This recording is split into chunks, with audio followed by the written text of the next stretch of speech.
please.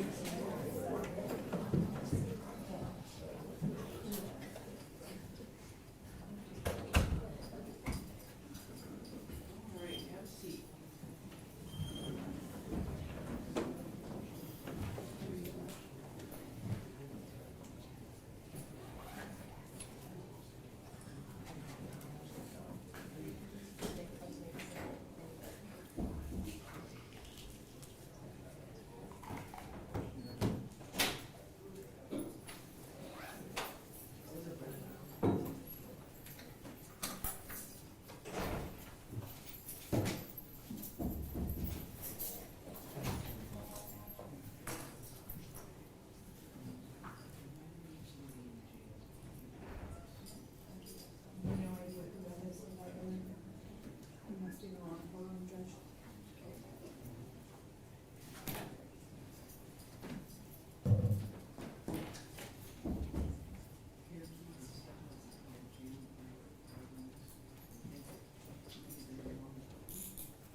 This is in the matter of John Skelton, 252286.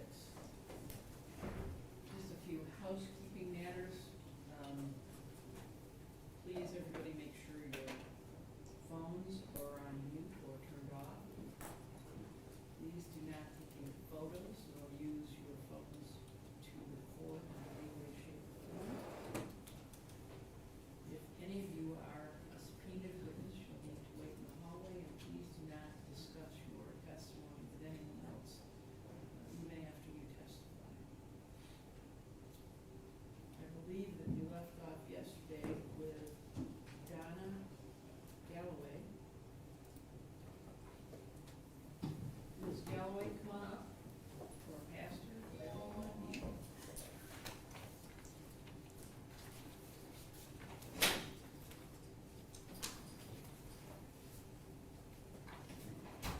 I'm going to swear you again, it's just good practice.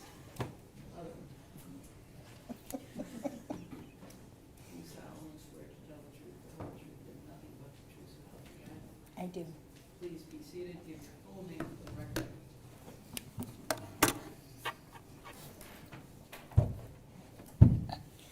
Donna Galloway. Thank you. We're going to start with cross-examination by counsel. Good morning, Pastor Galloway. How are you? I'm fine, thank you. Okay, and where are you a pastor, ma'am? I am currently retired. Where were you a pastor? I was a pastor at Morenci United Methodist Church. That was my last pastoral assignment. Okay, and how long were you there? Little more than 11 years. Did you work anywhere before then? Were you a pastor in the other churches? Yes. Okay. Where were they at? Niles, Michigan, Grand Rapids, Michigan, 4 years overseas in Zambia, Africa, Lincoln, Michigan, Elma, Michigan. Let's see if I got them all. Benton Harbor, Michigan. Almost forgot that one. And how many years would you say you've been a pastor total? I was ordained in 1979. Okay. So you had a very long career. Yes, yes. So was John a member of your church? No, he was not a member. He was a person who attended on a regular basis. Okay, now when somebody comes to you to speak, is there any privilege involved? There is, if it's just that person and myself, there would be. And if there's not, there is no privilege? No. Now, you spoke yesterday about you kept trying to get John to do what? Said you made numerous calls to John, correct? I didn't make any calls to him. Okay. He- How did he- you communicate with John? Okay. You're gonna have to be patient and let her finish what she's saying. Yeah, I didn't make any calls to John. Any of the calls were made by him and they were generally to Tanya, which then were passed to me. So that's how the conversations were. Or when I was asked to go in person to see him, I then went to the hospital and also to the jail to see him, because he requested that I come. How many times do you think you spoke to him after Thanksgiving of 2010? If you know. I would have to say at least a dozen times. And was John always the one initiating those meetings, or were you initiating some of them? I didn't initiate any of them. Okay. Did the police ever ask you to initiate any meetings? No. Okay. Were the police involved in any of the meetings? Involved to a degree. They were there. There was usually an FBI agent, or in an instance at the hospital, because he was in protective custody, I guess that's what it was called, there was a police officer there. I'm not sure if it was the sheriff, or I wasn't concerned with that. That's not what I was there for. Didn't matter. What were you there for? I was there for the sole purpose of helping John and praying with John, but also trying to find out if he would say where the boys were. Did you ever come to the conclusion he didn't know? No, And why is that? because he was evasive and he was skipping around things. I've spent a lot of time with people, and he always seemed, when I said, he'd ask me a question. For example, will Tanya ever love me again? I don't know if Tanya will ever love you again, but I know that it could change if you would tell her where the boys are at. That was, at that point, my goal was to bring the boys home. Okay. In these conversations, there were always police around, is that correct? Yeah, there was never a time that they weren't somewhere. There was an observation room at the hospital that had FBI agents in it, and at the hospital also there was an agent sitting in the room. They were kind of off in the corner, but they were there. They had conversation. Now, you mentioned an observation room. Was that in the hospital? That was in the hospital. Okay. So, Because he was being observed because of the suicide attempt. now, did you ever have any private time with him? Or was it just you and John? Never any private time. I mean, there was always somebody else there somewhere. So every conversation you had with John, there was a third party at least in the room? Yes. And how about the phone calls? The phone calls, those were usually very brief, and there may have been, I know at several occasions there was an FBI agent standing next to me listening to the conversation. Did John know an FBI agent was listening? Do you have any idea? I don't know if he did or not. Did you ever tell him that? No? Why didn't you? Do you think that was important for him to know? It never occurred to me that I needed to tell him.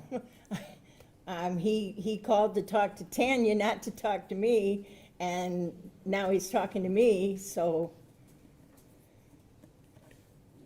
You seem to have some opinions about the case. Would that be fair? Opinions? Absolutely. Okay. And you feel like you're a good judge of character? Is that a fair statement? Yes. Do you feel when you and John were commencing that he felt it was supposed to be just between you two? No, You no, don't feel that? no. He called to have me come. He was in custody, or at my understanding, because police were there.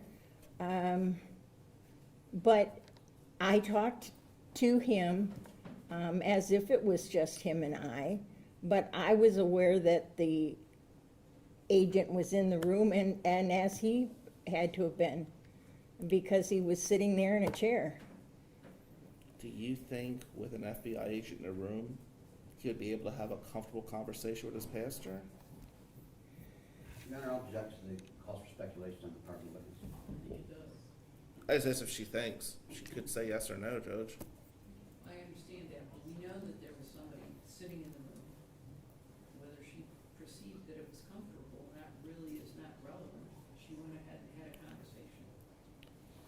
You mentioned yesterday the conversation that convinced you that John committed this horrible crime, right? Yes, Okay. When did that conversation occur? that occurred on an evening, would have been this Friday night, Saturday. Sometimes days run together, but the conversation I won't forget. Okay. But you don't remember when it occurred? If you don't, it's okay. I just know where I was and what was said. Where were you? I was in the conference room at the police department, in the area of the conference room where I could see the front office part of the police department with the front counter, and that's where Tanya and friends were on the other side. I was kind of in the middle where I could see into the council room, and then down to where there were some other small rooms. So I was in a fairly open area. So, just to be clear, and please educate me, did this conversation occur on the phone or were you in person? On the phone. Okay. And did police officers hear this conversation? There was an FBI agent standing next to me. So, while you remember the exact dates, this was definitely 2010, correct? Yeah, right there during the time that everything was being investigated and checked out, or was trying to find the boys. And did you ever speak to the police after that? Did I speak to the police after that? Mm-hmm. Yes, I did. Do you have any idea how many times from 2010 until now that you've had interviews with the police? No, probably twice, maybe 3 times. Only 2 or 3 times? Yeah. So, to be clear, is it true that the police knew of this conversation that you and John had in November of 2010? Is that an accurate statement? No, It's not? I at that time, I didn't tell anyone that, because I did not want to influence anything. And I still kept believing and kept hoping that I was totally wrong. So I want to be clear. The FBI agent that was standing next to me, when I told her, when she asked me what he said and if she understood what he said, and I said yes, she did. She understood it correctly.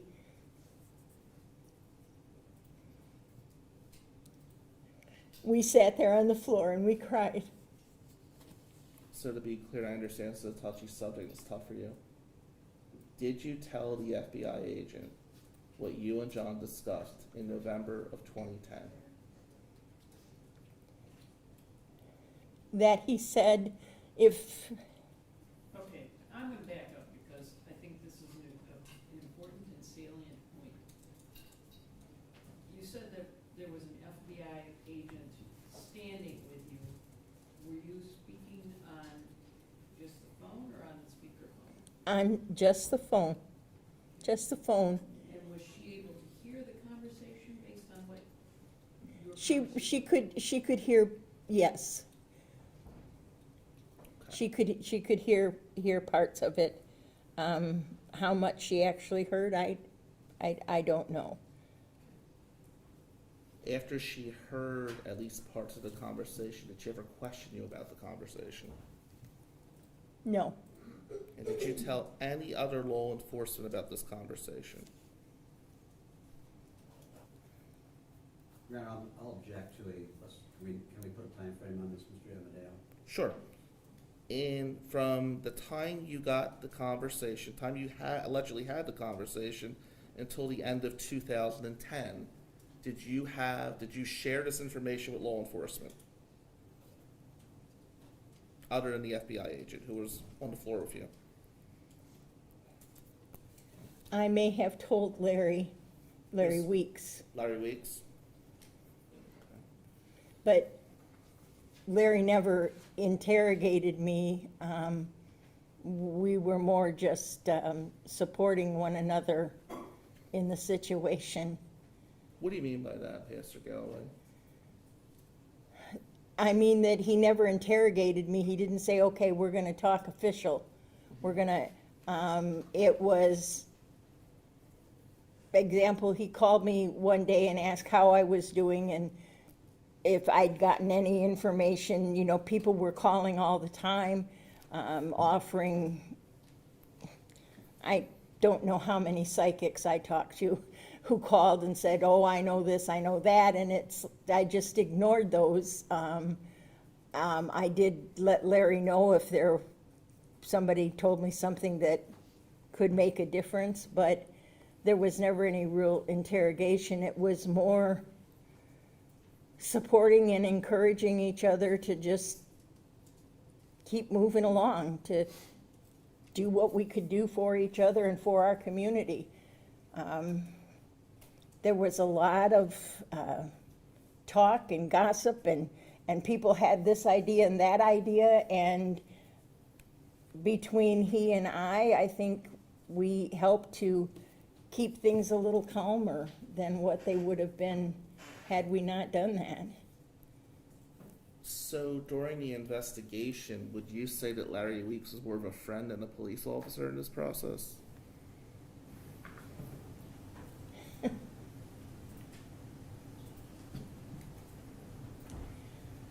Larry was a friend, yes, Okay. but he was always a police officer, and I was always aware of the fact that he was a police officer. And when you had conversations with Larry about this case, did he always make police reports, or did he decide when to hand reports in? Do you know? I don't know. So it's quite possible you and Larry discussed this case, and he chose just to keep it inside. Would that be a fair statement? I don't know what he did. I just know that I never had any official interrogation or official, we're gonna go through this kind of situation. Now, you mentioned psychics. Where did that come from, ma'am? It came from all kinds of places. Well, could you explain that to the court? Well, I got phone calls at the church. I got phone calls at my home on my cell phone. I got email messages. There were all kinds of things. There was something different every day for quite some time. When, if you know, did all this communications with psychics start? I didn't, you make it sound like I was not having conversations with psychics. People would send me an email and say, I'm a psychic, and I had a vision, and the boys are in a blue house, you know, and I just deleted those. It wasn't information that was valid. I mean, I suppose you could check every blue house in the neighborhood, but that wasn't what occurred to me at that time. How long did this happen where psychics were reaching out to you? Do you know? Pardon? How long do you think it was that psychics reached out to you about this case? To the best of your knowledge. It probably started the day that it all hit the news. There were a few days where I didn't look at my emails. I wasn't interested in that. I had other more important things to do than look at emails or, I mean, I could compare the number of times that reporters called me. I got more calls from reporters than I did from psychics, and I did pretty much the same thing with those as I did with the psychics. Do you know why reporters or psychics would be reaching out to you about this case? Because I was pretty visible in the whole part of it. What do you mean? Because Morenci United Methodist Church is a body of believers that when I made the call and said, we need to do something, they did something.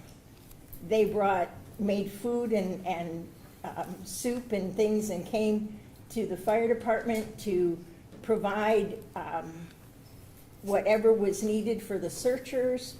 They were there to help see if there was anything. I mean, if somebody would have said, Don and Bev need a gallon of milk, somebody from my church would have gone and got it. That's the kind of church that it was, and that's the kind of community that Morenci is. That if somebody needed something, somebody was always there. And I kind of was coordinating all of that. So would it be fair to say that you were a very respected member of the community? I hope so. And you shared this information about what you deem to be a confession with Larry Weeks? Oh, no, I never said that it was a confession. Okay, well, how about this? What would you term it up? You said yesterday, correct me if I'm wrong, that when you had this conversation with John, in your heart, Yes. Yes, that made you believe he was guilty, correct? Or do you not know?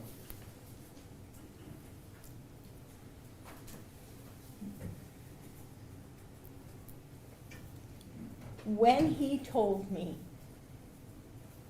Pastor Donna, you of all people must understand what I mean when I say I sent them home.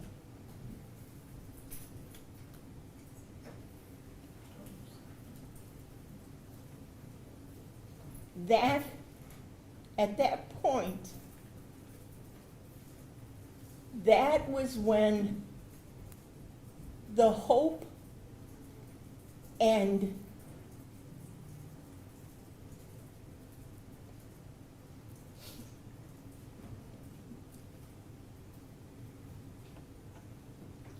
that was when the hope and the thoughts that I would see the boys again and that it would be a happy reunion was gone. That cut so deep in me that it was hard for me to continue encouraging. It was hard for me to continue supporting. It was hard for me to even take the next phone call. because I am a person who looks forward. I always have been.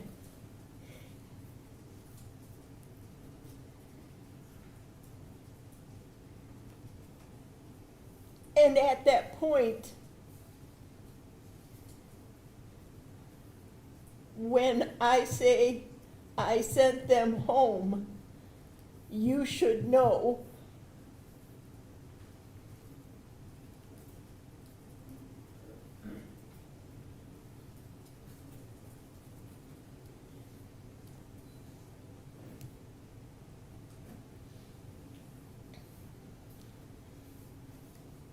my opinion then, I guess, would have been that he had taken their lives and they were in heaven. Because he wouldn't say where they were. He wouldn't say what happened. But Pastor Donna, you of all people must know what I mean. And I didn't want to know what he meant. And I didn't want to believe that that's what he meant. But I guess that became my opinion. Pastor, did you ever consider the fact that he really didn't know where the children were? Asked and answered, Your Honor. I don't think I asked that particular question.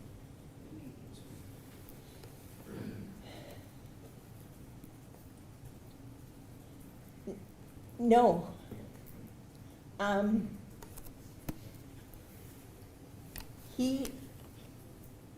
The boys were with him.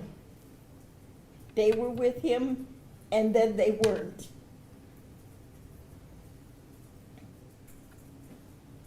It just seemed a kind of a straight line for me. You know, if you have them, you have them. If you don't, where are they? As a parent, you should know.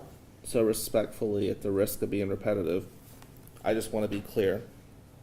Is it true you never considered the fact that John did not know where these boys were? Again, asked and answered. Well, I think she has answered it. since No, she didn't consider that. now, since 2010, have you continued to work with the police in any manner on this case? If they've called me, I've answered questions. And have they called you? Not until it came time for a trial, or, I mean, it wasn't something that, you know.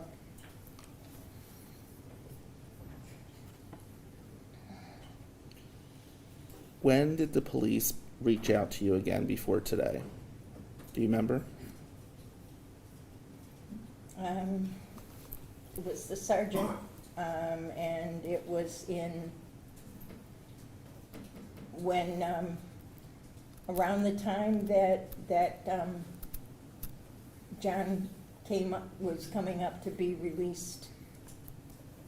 Oh, so to be clear and to get my timeline correct, was it right before John was to be released that the police reached out to you? First of all, foundation, I would like to know, because this is something I have to. So, sure. Judge. Pastor, do you know the exact date that he was being released? No, I do not know.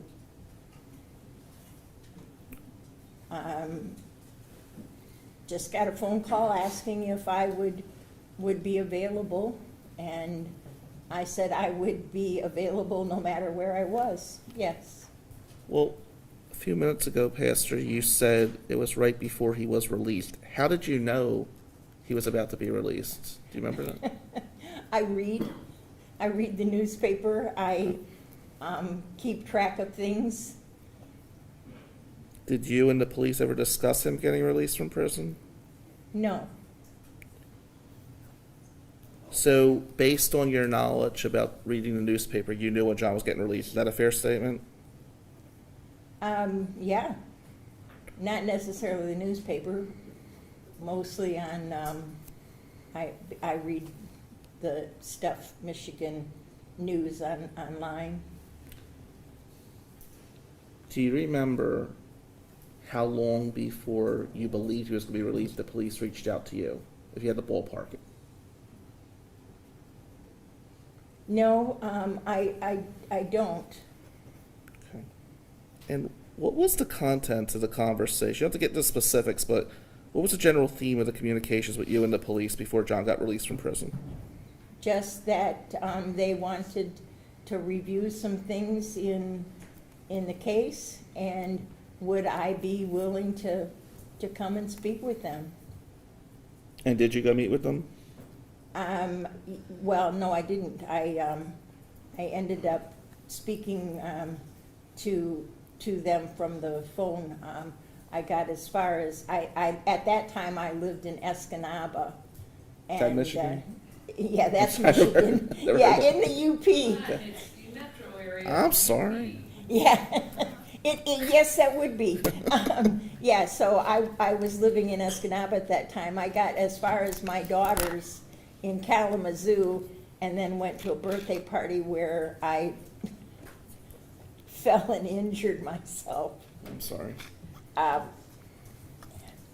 jumping on trampolines with my 4 and 7-year-old grandsons, which I shouldn't have been doing at my age. And so I did not meet with anyone then. We just had some conversation on the phone, and would I be willing if they needed me to come? And that's basically what it was. And I said yes. Between 2010 and now, did you come across any new evidence that would point in my client's direction of being the killer? I wasn't, no, I wasn't looking for any evidence. I was living my life. So, is it fair to say then, everything from 2010 you shared with the police, and they just did a follow-up interview with you to see if you come forward and testify? Is that a fair statement? Yeah, I would say that's a fair statement. So, when John allegedly made this statement to you in 2010, the police knew, he wasn't charged with murder, was he? No, And based on your knowledge, and I'm just expecting your knowledge, nothing else, has anything changed as far as you're concerned from 2010 to now? in my knowledge, Yeah. no. I want to wrap it up with this, and thank you for your time, Pastor. 2010, you shared a statement with the police. The police contact you right before he was released from prison, and you have no new evidence to present from 2010 to now. And he wasn't charged with murder in 2010, was he? Asked and answered, Your Honor. I'll withdraw. Summary asked and answered. I'll withdraw, but Completely asked and No answered. editorializing, please. I'll do my best not to summarize. I would expect the same courtesy from the people, Judge. Thank you. I think that's fair. Nothing further.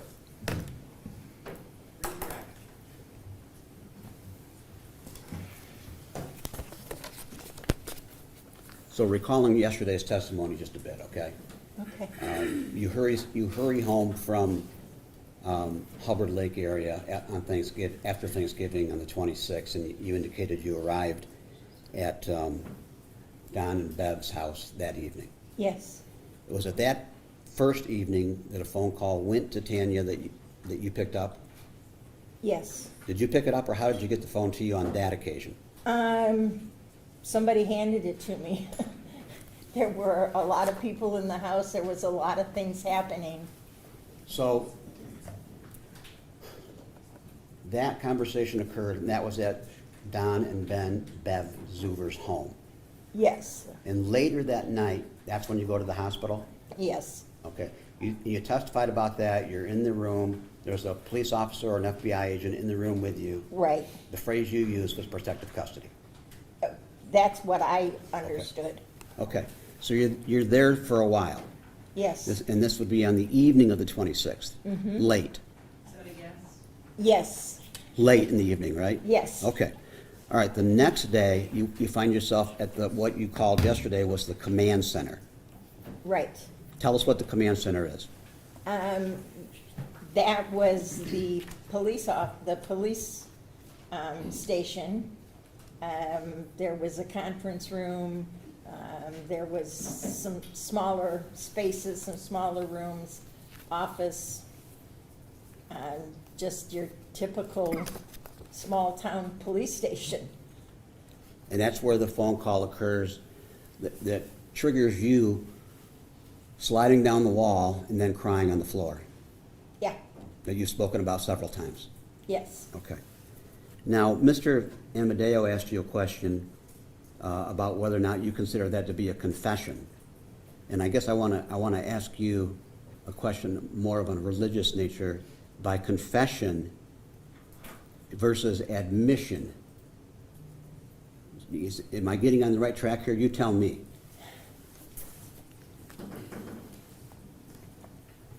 I don't know what you would call it. I don't, as a pastor, I have never taken confession. I can't absolve anyone of anything. And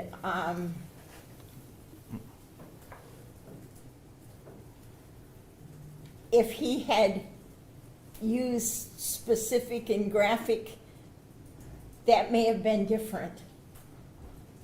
But he was speaking to me on a spiritual level, not on a physical level, if that makes sense. Because we know things in our lives, and we know people that we can just say certain things and they understand exactly what we mean. And that was the spiritual connection, that when he said, I sent him home, It's that word home that triggered it. that was, and the emphasis, you of all people should know what I mean when I say I sent them home. And this was the phone call into the command center to Tanya. Yes, it was to Tanya, and the phone was handed over to me because she was not speaking with him.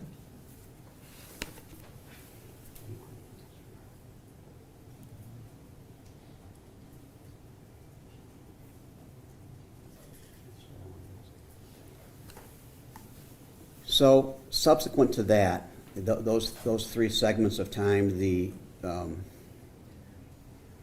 call at Don and Bev's house, the meeting at the hospital late that evening, and the command center discussion on the phone call to Tanya.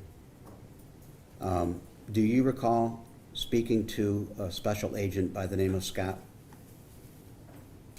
Ballack from the FBI and giving him that information? I talked with Scott. We had a kind of a good connection.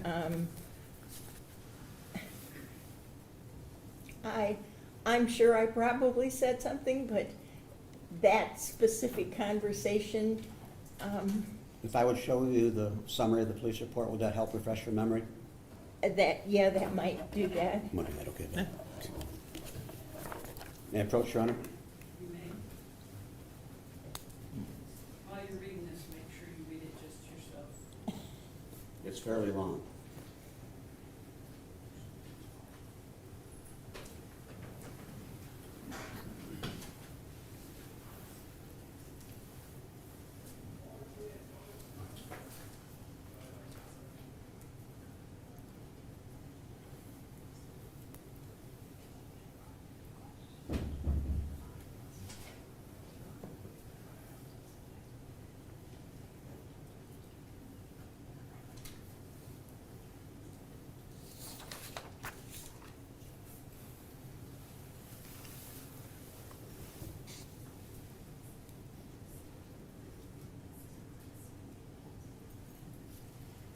talking about Scott Ballack, Ballack?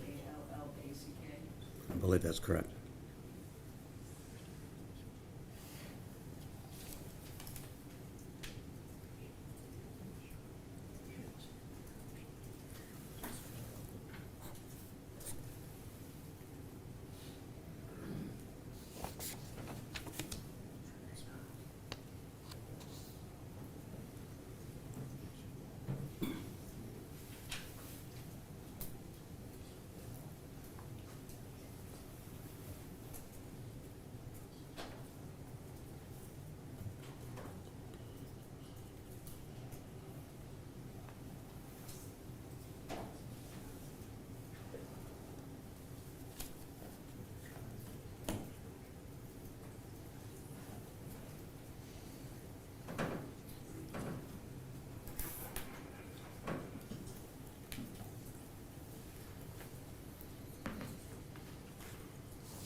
All set? So, top right corner of this, what does that say? 12/10/2010, And what does it say to the left of that? date of transcription. And what's the date down here? 11/28/2010.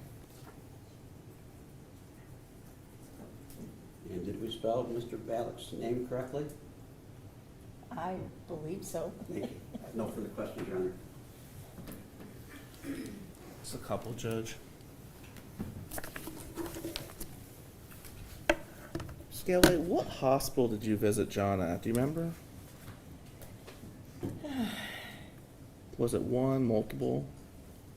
No, I only visited him at one hospital. The,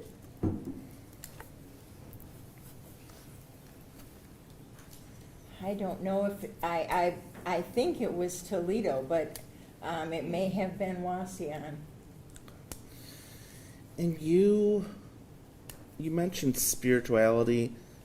Did you ever view the websites or anything that when they were looking for the children? Did you help in that process at all? No, Okay. I had nothing to do with any of that.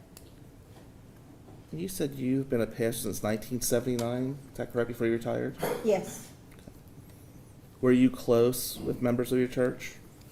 Your Honor, this is beyond redirect. He mentioned spirituality. He mentioned the church. I did not mention either one of those. He actually did mention spirituality specifically. I think that was the witness. Okay.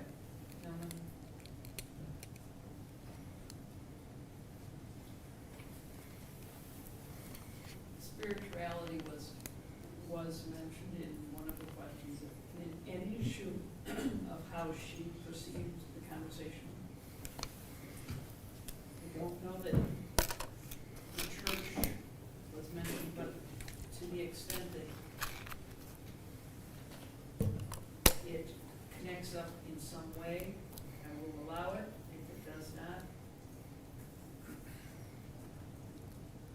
As a spiritual person, do you believe in fairness and justice? I'm sorry, I didn't hear that. As a spiritual person, do you believe in fairness and justice? Absolutely. The member of your church was charged with a crime without evidence. How would you feel about that? Objection. I'll withdraw. that really does go to the court's obligation here, and that objection is good. Thank you, Your Honor. Nothing further, Judge. No further questions, is what you show. You may step down. Thank you. Is she free to stay, or? I have no objection to that. Yes, you may stay if you wish.